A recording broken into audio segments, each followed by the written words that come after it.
Ketakutan akan resesi di 2023 ini rasanya sangatlah mencekam sehingga konten-konten dengan judul serupa ini ditonton dan juga diminati oleh banyak sekali pemirsa. Tetapi pada dasarnya di 2023 nanti, kalau boleh saya katakan akan terjadi kocok ulang. Ada power shifting. Dan yang pasti ingin disampaikan adalah hanya ada satu cara agar kita bisa survive di sini.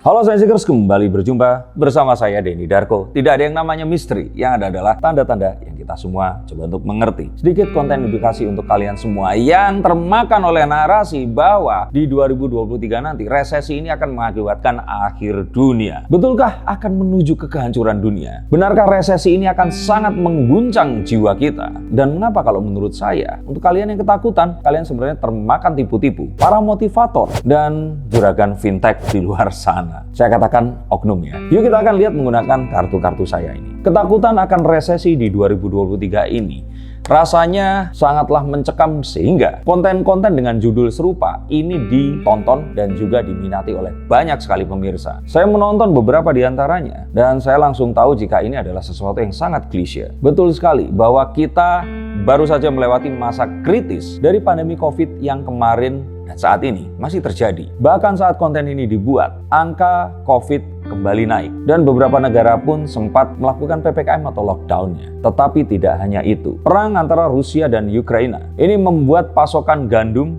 minyak, dan gas dari Rusia ke Eropa menjadi terhambat dan menjadikan krisis energi menjadi nyata. Mengapa hal ini nyata? Kalian tonton ada di banyak konten yang lainnya. Tapi yang pasti, musim dingin ini, Eropa akan mengalami hal yang tidak mereka alami sebelumnya. Terus apa hubungannya dengan Indonesia? Dan mengapa saya katakan seperti tadi? Yuk kita akan lihat menggunakan kartu-kartu saya ini. Yang pertama, kita harus tahu kita berada di mana. Sesuatu yang bersifat resesi ini akan terus kembali dan kembali lagi. Apapun yang terjadi di dunia, world ini tadi, ini adalah pengulangan dari sesuatu yang lama yang terulang kembali di masa kini. Dan apa yang akan saya katakan ini sebenarnya adalah pengulangan yang terus ada dan sebenarnya bukan hal yang baru. Sehingga kalau kalian takut dengan resesi, maka sebenarnya kalian ini termasuk orang yang mungkin gampang FOMO, gampang ikut-ikutan, yang padahal baru kemarin kita juga ngalamin resesi. Kita pernah resesi juga di tahun 2008. Kita juga pernah resesi di tahun 98. Maka saya katakan di sini bahwa ini adalah sesuatu yang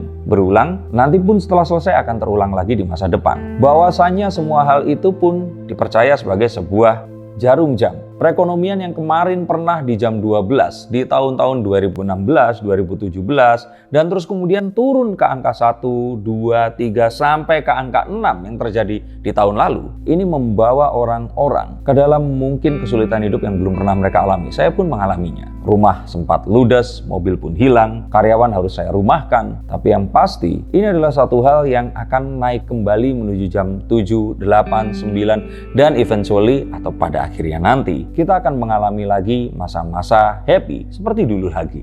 Jadi nggak usah terlalu takut dengan apa yang dinarasikan oleh konten kreator di YouTube ini. Dan berbicara tentang konten kreator di YouTube, maka kita akan tahu bahwa if it's free, it means you are the product. Jika ternyata kita menikmati sesuatu secara cuma-cuma, maka kalian sebenarnya sedang diperdagangkan. Kira-kira itu artinya. Yang mana kita harus sadar dari kartu Five of Swords ini tadi, bahwa kita saat ini sebenarnya adalah produk oleh hal yang kita gunakan secara cuma-cuma, yaitu aplikasi YouTube ini tadi. Kita ini sedang diarahkan, diperdagangkan. Dan siapa yang mengarahkan? Ya konten kreator ini tadi. Maka mereka akan menarasikan banyak hal. Tapi yang pasti, akan selalu ada udang di balik batu dari hal ini tadi. Seperti kita ketahui bahwa konten kehancuran dunia karena 2023 ini dipopulerkan oleh seorang Koko yang mengunggah videonya dan ditonton hingga jutaan orang, 5 juta orang saat ini. Dan terus kemudian diikuti oleh banyak sekali video-video yang lainnya. Saat kita menonton, dia dicitrakan sebagai seorang motivator muda, memberikan edukasi tentang investasi dan cara mengelola keuangan. Dan akhirnya saya tahu, yang akhirnya satu videonya ini menjadi viral, dan akhirnya saya mengenal nama orang ini tadi. Tapi tahukah kalian bahwa ternyata dia adalah salah satu petinggi dari aplikasi fintech yang menjual jasa investasi dan pengelolaan keuangan ya. Saya kurang mengetahui, tapi yang pasti ini 11-12 dengan konten yang sempat viral beberapa minggu atau 1 bulan yang lalu tentang cici-cici yang diinterview terus mengatakan bahwa omset bulanan mereka mencapai 1 miliar rupiah. Nah, setelah ditelusuri siapa mereka, ternyata mereka ini adalah para millennials yang memang bergerak di bidang yang sama. Bahkan beberapa, ini satu perusahaan dengan si Koko ini tadi. Maka saya tidak mengatakan bahwa apa yang dikatakan ini salah. Dan saya tidak mengatakan menjadi takut itu juga salah. Tetapi jika kalian merasa ketakutan yang berlebih, maka bisa saja kalian mungkin baru saja tertipu oleh konten yang seakan-akan ini memberitakan sebuah fakta global yang pada endingnya sebenarnya mengajak kalian untuk mempergunakan jasa mereka. Ya walaupun ini tidak ada salahnya juga. Saya pun juga melakukannya, tapi tidak membohongi tentu saja. Dan memang kita harus tahu bahwa selain kenyataan bahwa saat kita mempergunakan sebuah produk secara cuma-cuma yang artinya kita menjadi produknya, tapi kenyataan bahwa sebenarnya kita itu sangatlah mudah untuk diatur. Karena pada dasarnya manusia makhluk sosial ini bekerja dan bergerak dengan satu mekanisme pemikiran yang sama. Betul sekali, ini adalah tentang dream and fear. Ini adalah tentang reward and punishment. Maka cara mudah untuk menjual sesuatu adalah dengan menakuti orang itu atau mengiming-imingi mereka dengan imbalan. Walaupun kembali apa yang dikatakan oleh orang-orang ini tadi tidaklah salah, tetapi menjadi sangat ketakutan. Itulah kesalahan terbesarnya. Lalu apa sih sebenarnya yang terjadi?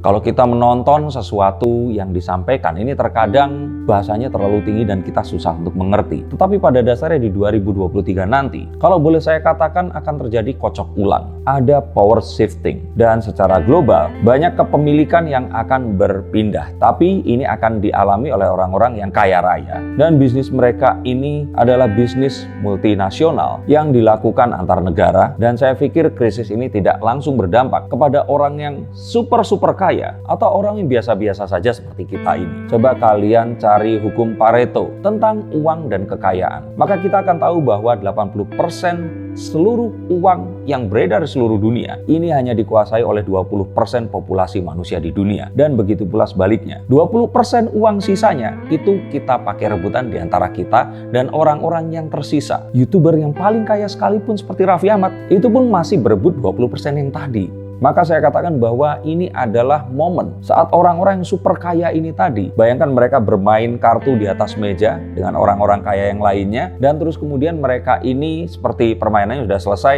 terus mereka harus mengkocok ulang kartunya untuk dibagikan lagi. Nah, saat dibagikan, tentu saja komposisinya pasti akan berbeda. Dan jika mereka adalah pemainnya, kita ini siapa? Kita ini hanyalah chip atau keping-keping taruhan yang mereka pertaruhkan itu tadi. Bahkan mungkin lebih kecil lagi. Jadi kalau saya katakan yes akan ada krisis secara global, tetapi tidak akan mengenai secara langsung kepada kita semua. Lalu apa bedanya dengan krisis yang disebabkan oleh COVID kemarin, Mas Darko? Nah, saya katakan bahwa 2020 dan 2021 kita kemarin itu diajak GR atau gladi resik dulu atau general rehearsal. Untuk menghadapi apa? Ya krisis yang akan terjadi nanti. Tetapi sepertinya GR-nya kebablasan. Sehingga kemarin yang terjadi adalah ketakutan akan kematian jika ternyata kita akan terjangkit oleh virus yang belum pernah muncul dan ada sebelumnya ini tadi. Orang ditakut-takuti walaupun itu ada. Sehingga mereka ini tidak berani berbelanja apapun juga. Kecuali sesuatu yang bisa dipergunakan untuk mempertahankan hidup dan juga kesehatan mereka. Akhirnya mereka menimbun uang. Uangnya ada tapi mereka nggak mau belanja. Karena mereka berpikir ini tidak tahu akan sampai kapan.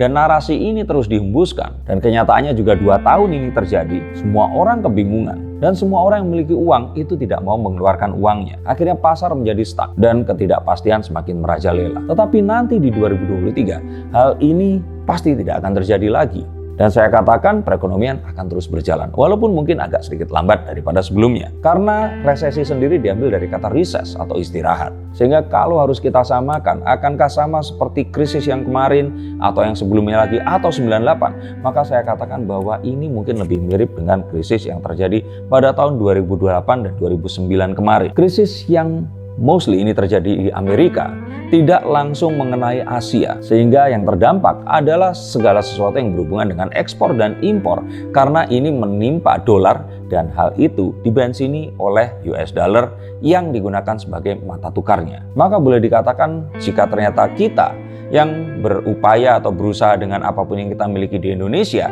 ini masuknya ya sebagai UMKM saja. Dan saya pikir tidak akan langsung kena dampaknya. Betul sekali, even Raffi Ahmad pun itu masuknya UMKM. Walaupun menengah kecilnya itu dibandinginnya dengan George Soros ya. Sehingga jangan mudah termakan isu secara berlebihan. Kita harus tahu dan persiapkan, yes, itu tidak harus krisis saja, tetapi setiap saat kita harus sedia payung sebelum hujan. Investasi itu juga wajib, tapi investasi secara berlebihan itu juga salah. Jangan mudah termakan isu, tetap tenang dan lihat jauh ke masa depan. Kadang-kadang kita berpikir bahwa ini dihembuskan agar hal tersebut memang akan terjadi. Tapi saya katakan bahwa hal itu bukan akan terjadi, tapi sudah tipis-tipis ini mulai terjadi. Dan ini adalah sesuatu yang perlu dan harus dilakukan. Jika kemarin hal tersebut dilakukan dengan perang, maka saat ini hal ini memang harus dilakukan dengan sebuah shifting ekonomi atau kesehatan seperti yang terjadi. Dan ini adalah sesuatu yang pasti akan ada, di mana the have, mereka yang kaya-kaya ini memang harus melakukan hal ini tadi. Sehingga kalaupun harus ada doa yang terucap, maka berdoalah agar hal ini cepat bisa terjadi dan kita tidak jadi collateral damage dari pergeseran kekuatan ini tadi.